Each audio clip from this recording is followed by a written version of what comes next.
Craziest rumor you heard about yourself? Hmm. Hmm. Um, I don't know. It's probably been so many rumors. Uh,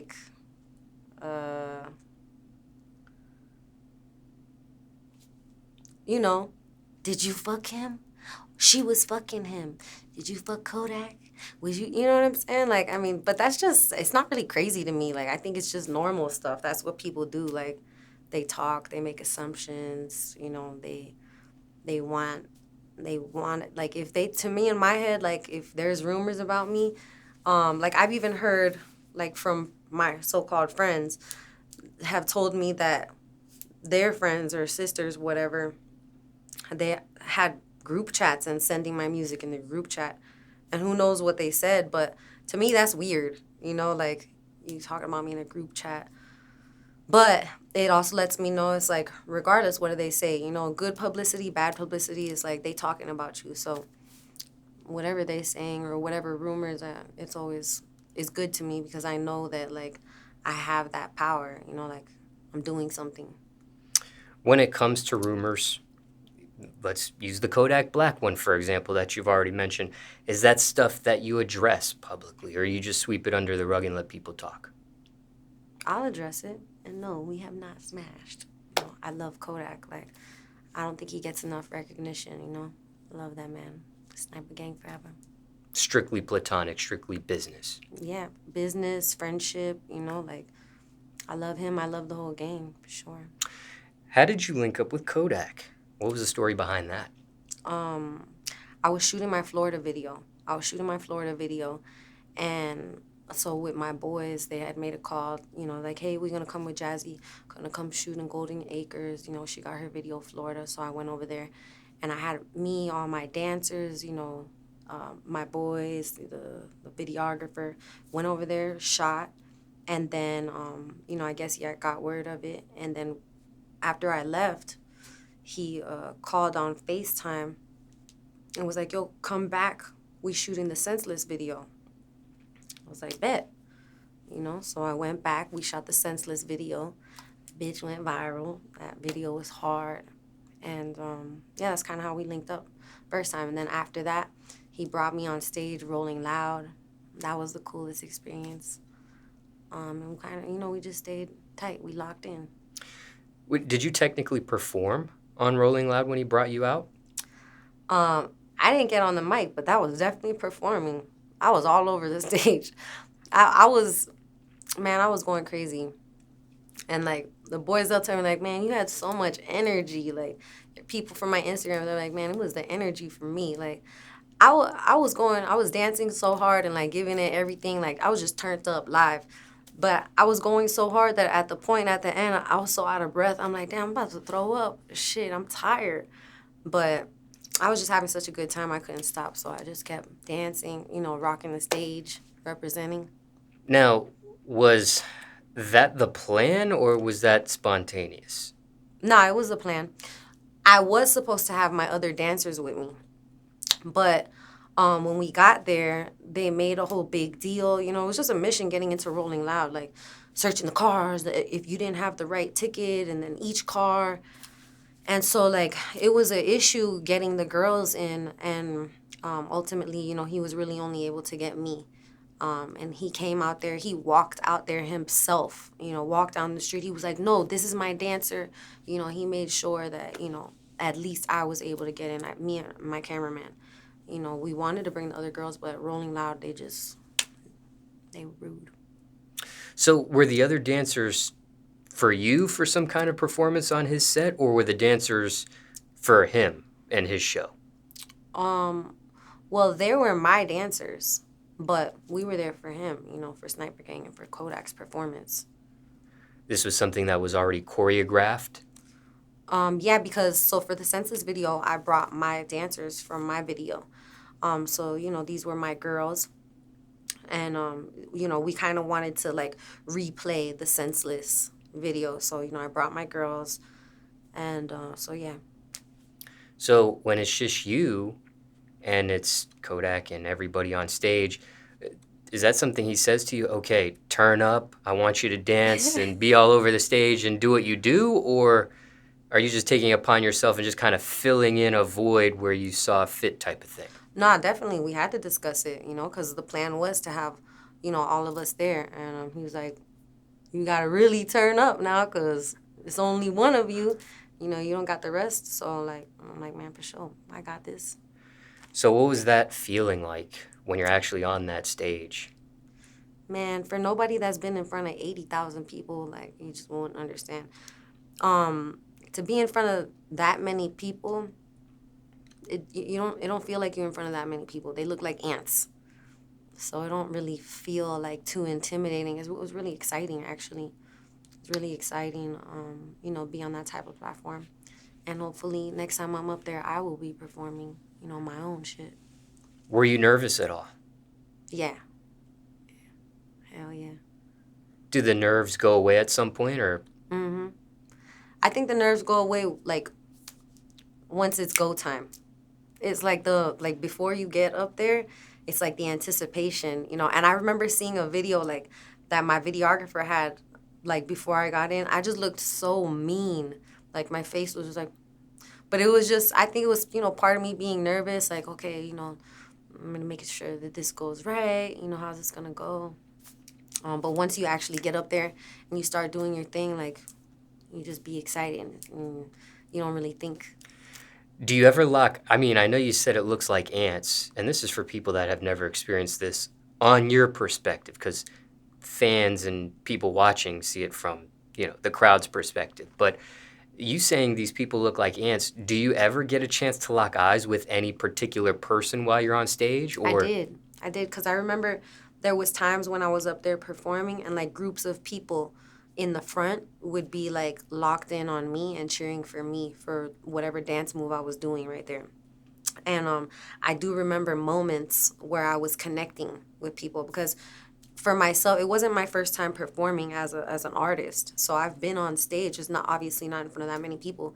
And one thing I do is when I am performing, like, I want to make contact with people, like, I want to have, some type of crowd control. It can be 10 people, but you kind of have to make that connection. So even when I was up there, I had water and I was throwing it and I'm, locking eyes and they excited. So, like, even at the points where I did notice the little groups of people that were in the front, cheering on my little dance moves, I wanted to show love back and I looked at them, throw my hands up. any chance of you stage diving? Ever or in the future? That performance. Yeah, one day I'm gonna do it. I'm gonna do it one day. But you did everything but that at that What? show. Yeah, hell no. Was it even a thought or no way? Hell no. No, it wasn't a thought. And this was, for reference, it was Rolling Loud Miami. Yeah, and another thing is, the stage for Rolling Loud, they're not directly on the stage. There's a gap. There's actually it's probably like a big 10-foot gap, a whole walkway. So anybody that did see the performance, Yak had got off stage. He walked down there through all those walkways. That wouldn't be possible if it was, people on the stage like that. And I think they do that for safety precautions too. Like, I've heard about the stages collapsing and things like that.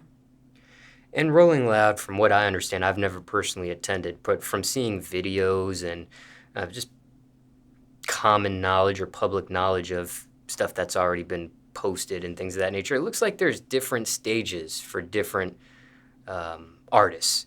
And, I've seen a Rolling Loud performance where a recording artist has dove in on the stage. I believe in Rolling Loud New York, going on this weekend as we are presently doing this interview, I think, if I'm not mistaken, DaBaby did a performance and did a stage dive. That's hard. But that stage might have been different than the setup that you got a chance to perform on. Yeah, for sure.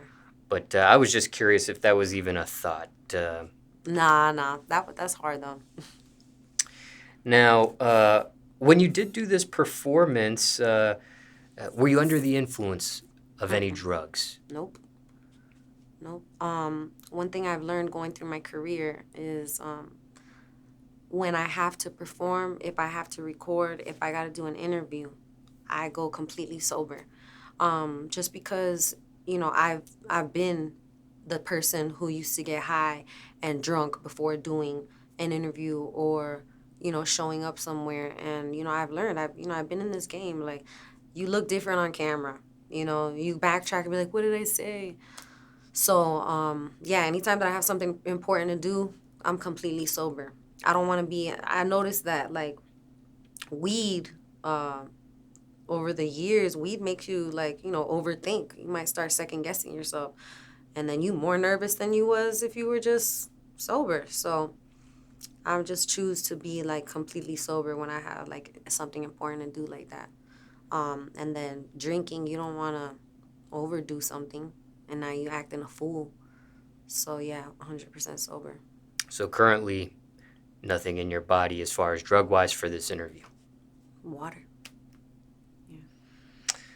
And when did you start implementing this policy or this protocol? Um, Are we talking a year well, ago, 2 years ago, 3 years ago? I have done interviews with you that I used to come over here and I was drinking, I was wild, like, and I don't even watch those videos because I'm embarrassed. I'm like, I sound stupid, like, what was I doing? Like, so I try not to go look back in them videos because I'm embarrassed of myself. I'm a businesswoman at the end of the day. My phone is a walk-in business, like, and I started implementing that probably, a couple years back. Um, Having to be in, like, actual corporate, meetings and dealing with people, and then, just becoming better at my craft. Like, you start perfecting and fine-tuning everything, and I think any artist and real professional does that. You start to, how can I make this better? The goal is not perfection, it's progress. So what can I do to be a better version of myself? So I quit smoking weed like 2-3 weeks ago, maybe a month ago. I quit smoking weed completely.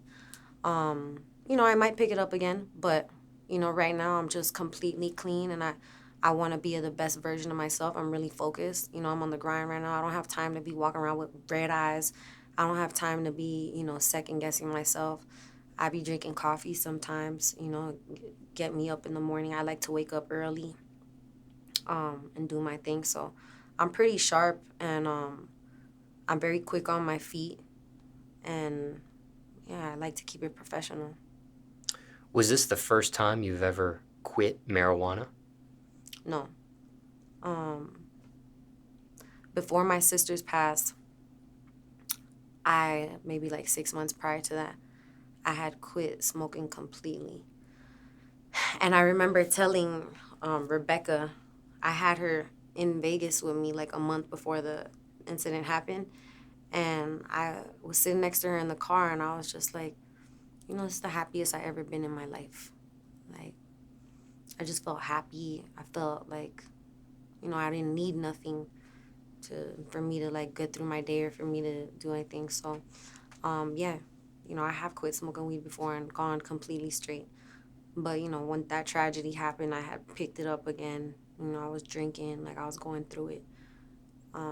But I was going through it so hard that I noticed I was losing myself. And I told myself that I'm not gonna go down that hole, and I'm gonna get through the emotions and fight. You know what I'm saying? I'm gonna fight sober, because if you use while you're going through something like that, you don't go through the motions you're supposed to go through, and you can very quickly lose yourself. So I didn't want to do that. My sisters didn't want that for me, so I stayed only smoking weed for a little bit, just to whatever, help my nerves, I guess, for like that first time. And then, recently I just felt like I don't want to do it no more. I want to get back to being like the sharpest Jasmin. What about as far as alcohol, liquor? Where are you on terms with that? I try not to drink, but I catch myself sometimes. So, like, I'll be out, whatever, and it's always, like, come on, one drink, one shot. And it's never one drink for me. Like, once I start drinking, I'm like, man, I feel good. Everybody take shots. Shot o'clock. So But I've gotten good. I've gotten good. Like I noticed, what I'm good at, what I'm not good at, and I'm not good at drinking. So I try, like, if I do start drinking, I, put a cap on it. And the people that I keep around me, they know that about me too, I don't really be around a lot of people. I'm by myself, and with the people I work with most of the time, I'm always working. So, we all have a mutual understanding. Like, nobody want to see me. Definitely don't want to see me drunk. I'm not a fun drunk. Now, when it comes to you quitting marijuana the previous time before the tragedy with your sisters, how long, if you were able to gauge a rough estimate, do you think you had actually quit marijuana for? How long did that time in your life, how long did that period last for? You were marijuana free. Well, I quit. I quit smoking weed when I was pregnant, and however long that is, and then that period of time, I would say it was probably like 6, 8 months, 6 months, something like that. And didn't relapse in that eight. I mean, in that 6 to 8 months, you didn't relapse. Mm-mm. And then now with this whole month or whatever that it's been, like when I'm around it, I just be like, man, like it's the first week. The first week is hard. Them first couple days, I want to smoke, especially at nighttime. At nighttime, it's like, man, I want to smoke. I'll be on the phone with whoever I'm caking with at the time. I'm like, man, I want to smoke. I want to smoke. I want to smoke. But if you make it, what I did was, I kind of I used running as an outlet and eating. So like if I felt like I really want to smoke, I'll grab a snack or something, and like the eating kind of like made it, where the itch to want to do it wear off. Um, what was the question? Well, I asked initially how much time did you quit the first time? How long Oh, did that okay, so last? 6 months, yeah. And when you quit that very first time, was that cold turkey or was that like a gradual quit? Was that the Mm, flip of a light switch you quit, or did you have to gradually quit? I don't really remember, to be honest with you, but it was probably, I'm guessing that I probably was like, oh, I'm only going to do it at night. And then that maybe lasted for like, a week or two. And then I just quit. So just to be transparent, was it the pregnancy where you actually, is that the reason why initially you quit, or was it before that? Well, initially, yeah, the pregnancy was what had made me quit. But after I had the baby, I smoked. Um, I smoked, but I quit because I just really wanted to quit. I was like, I just want to be a better version of myself again. Like I don't feel like I need it. Like I'm happy. Like I feel good. I do my exercise and I'm busy a lot. Like, and then even with disco, I didn't do at nighttime. I just decided I was like, that's it. I ain't gonna smoke.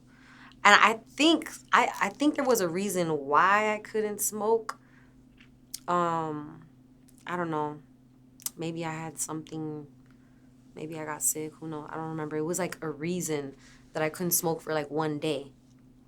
And then I was like, man, if I'm gonna do this whole 24 hours, I might as well just quit smoking because I wanted to stop smoking anyways. So I just quit cold turkey. Now, that first time you smoked and you would eat and kind of replace that with the smoking habit, did that lead into any sort of food addiction at that time or any other addiction at that time? No, because when you quit smoking weed, you like lose weight because you lose your appetite. So I knew that in my mind already that I was going to have a loss of appetite.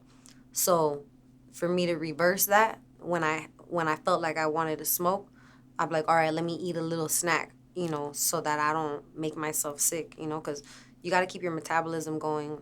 And I used to have like ulcers and gastritis from, me not eating properly and having, good eating habits, drinking, smoking, all that stuff is really bad for your stomach lining. So, yeah, I was like 2 steps ahead of myself. I know I'm gonna have a loss of appetite. So when I felt like I wanted to smoke, I went and grabbed like an apple or something. Now, previous to you quitting, would you ever consider yourself addicted to marijuana when you were using it? I ain't addicted to nothing. I would say the weed more addicted to me. Nah. But addicted, yeah, for sure. Like, you know, like it's not that you addicted to the weed. I think it's the habit of smoking. It's the habit. You get used to that, the inhaling, the exhaling, the taste. So like that becomes a habit. Now, when you were a heavy marijuana smoker, were you using tobacco products? No. And that's the reason why I started a rolling paper company, was because I've smoked every type of paper, grab leaves, backwoods, everything. And then, just getting in the studio, I noticed how much it dries out your throat. Not only that, the nicotine, people don't realize that the nicotine is what actually starts giving you anxiety from smoking. So people think like, oh, the weed was giving me anxiety. It wasn't the weed, it was really the nicotine from them thick papers that you got so used to smoking and, got accustomed to doing every day. So I wanted to see what was the healthiest thing. I told you I had the gastritis, and I believe that came from the nicotine and, them thick papers. So that's why I wanted to see like what's the healthiest way for me to smoke this. The ultra thin paper, that's essentially the thinnest paper that you can smoke. So for me, I was like, well, if I gotta smoke, let me minimize, you know, how can I make this better for myself? And the little quote you were referencing, an interview I did with Rich Homie Quan. Yeah. Um,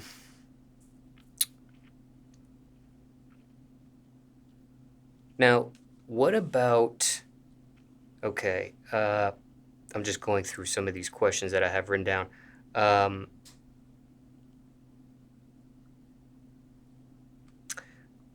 did you end up losing weight after you quit smoking? Yeah, I probably lost a little bit of weight. And then I noticed like people were telling me like, "Oh, you're so skinny, you got so small." I'm like, "Bitch, mind your goddamn business." Like, I don't know, I stopped caring, honestly. I stopped giving a fuck like how thick I am. Like, all these bitches can be thick now. You know what I'm saying? Like, so I was like, man, all right, I'm gonna be fit. How about that? I'm gonna be fit, and then I noticed I look better on camera, at a smaller weight, because the camera adds weight. So I didn't really care. I be busy anyway. So like if I skipped a meal and I lost a little bit of weight. I just didn't care. And music-wise, did you notice any difference? Music wise, Yeah, your with what? actual music. Did you notice any difference when you were under the influence of marijuana Oh hell yeah. and when you Way weren't? more confident, like my confidence, I'm way quicker on my feet. Like when I was smoking, I couldn't really like create music in front of people. Like I was too much overthinking it, you know? And not only that, I sing way better. Like it's just your throat is wetter, like so yeah, definitely for sure. An improvement with the singing and the music as a whole. What's been your biggest song so far? Um, Florida has been a really big song. Especially, I had Yak in the video, and I did that whole Rolling Loud thing when I dropped that video. So like a lot of people really know my Florida song. Strike a Pose was a big song because that's when I first like really came out. Right now I got a song out, Trials, and Trials, that was to shed light on, what happened to my sisters. So the news, they reached out to me, Channel 12 CBS News. They wanted to do an interview about it. I dropped it in October for Domestic Violence Awareness Month. So Trials has been doing very good. And I did a song with Tafia. That was my first song with like a rapper, that I featured somebody. So that, did very well too. Like a lot of blogs picked it up. And it made more other artists want to reach out to me, start working with me. What do you think's the biggest though out of all those songs? Um, At this point? Probably Florida. Florida or strike a pose. If you can recall, were you under the influence of marijuana on either of those songs? While I recorded it, Created or recorded? um, I was not on under Florida. I was completely sober.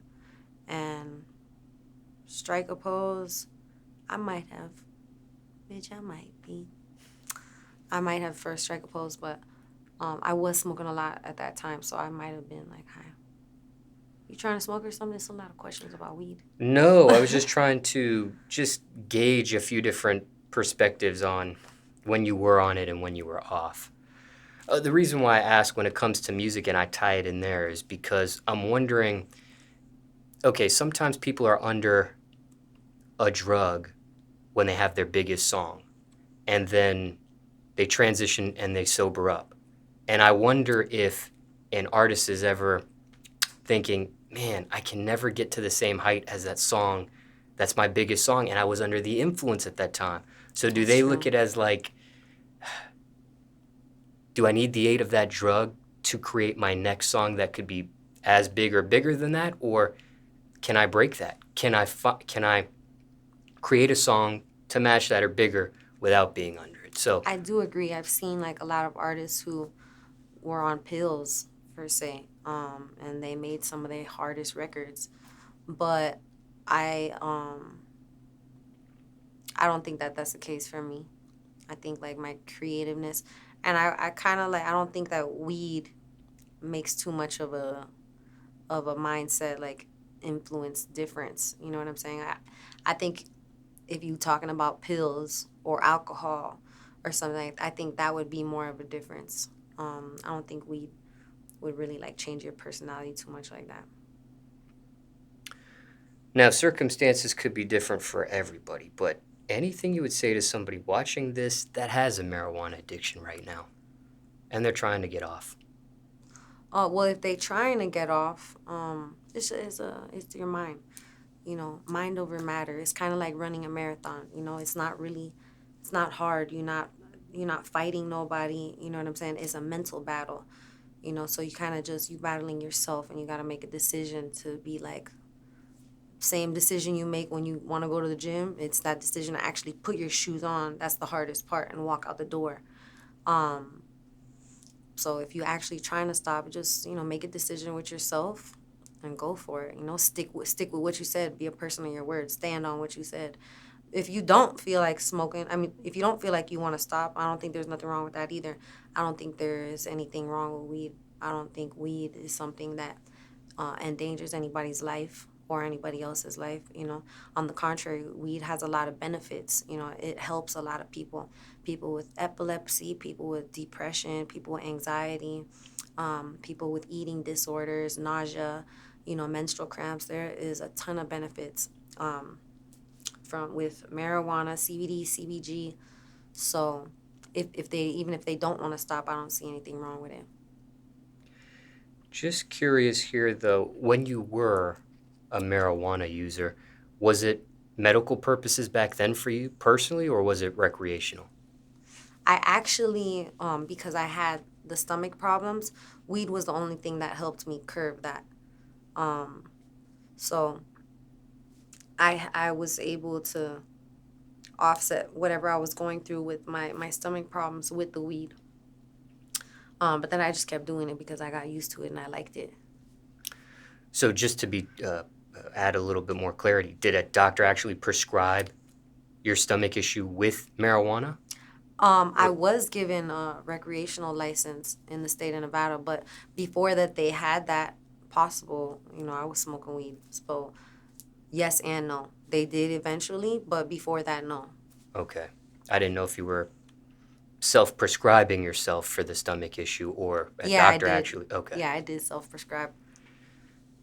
I feel like I'm good at that. Like I feel like I'm smart enough and I feel like I could tell like what's good for me, like what works, but I'm very inquisitive. So like people that know me, they'll be like, "Oh, this and that." I'll be like, "But why?" I'm like, "Girl, why you keep asking me why?" I'm like, "Motherfucker, cuz I want to know. Like I like to understand how things work. I like to understand the human body. Anything that I'm doing, I want to know the ins and the outs. So maybe that makes me why I'm so good at the things I do, because I ask a lot of questions. And yeah, I do feel like I know, what works for certain things, because I ask questions. Were you able to overcome the ulcers or the gastritis that you described? Yeah, So that's completely gone. completely on. And what do you credit with that? Um, a healthy eating habit, exercise. I would do long distance running, not drinking alcohol, cutting out the nicotine in the papers, the rolling papers. Um, and yeah, like that eating habit is really important.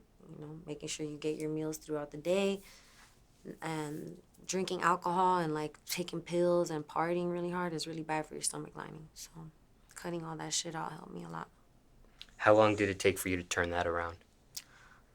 Probably, it definitely took me a long time because it was trial and error. I had to like see different things. Oh, okay, well, if I cut this out, do I still have this?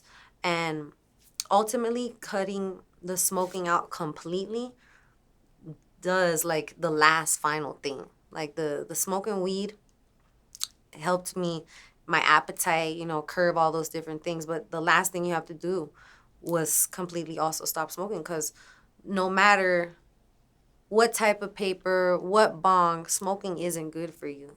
Inhaling smoke really isn't good for your health. So that was the last thing I needed to do, really, to get me strong enough to eat on my own type shit. Yeah.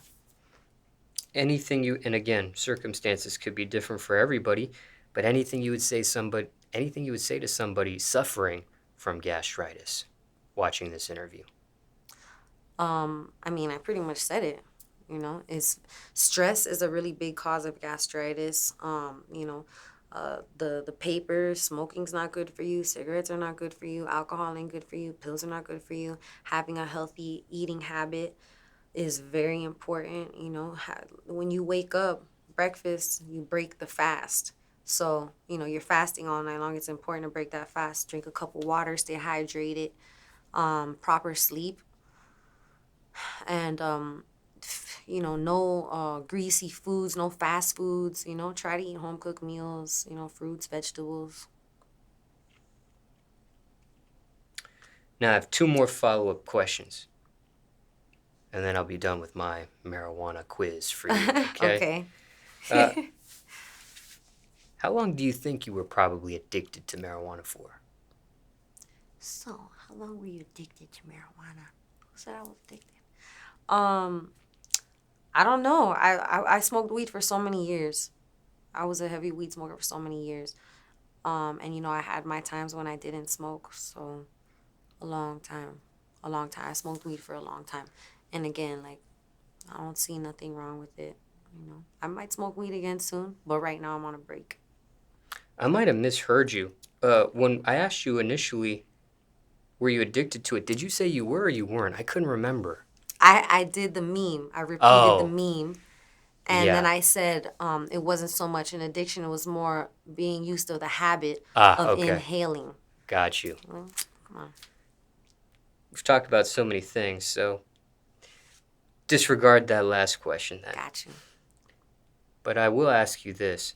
Um, when it comes to dealing with the tragedy of your sisters, and you did cope with alcohol and marijuana and things of that nature, uh, did you ever get any professional help with it? Mm-hmm.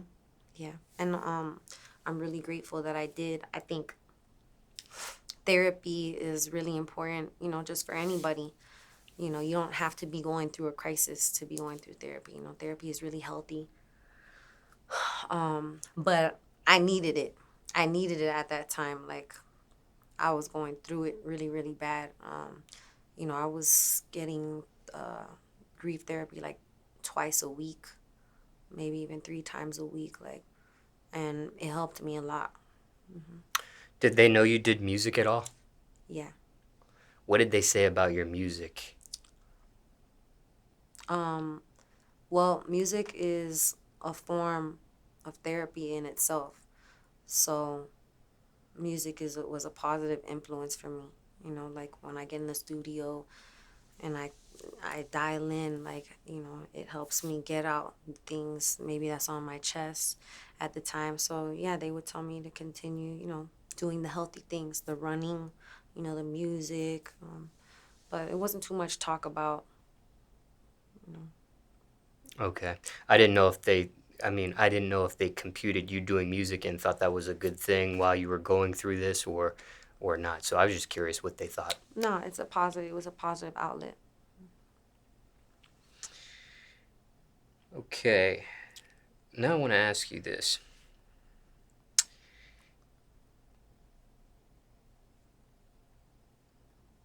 I'm just going through my notes here.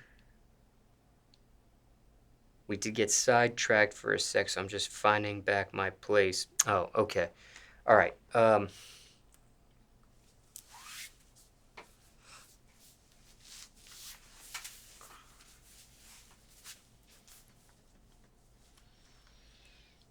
Almost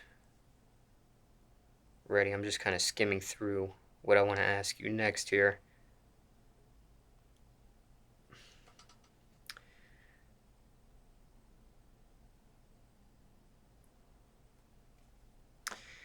All right, I think I want to ask you this. And for time reference, it's October 2021 now.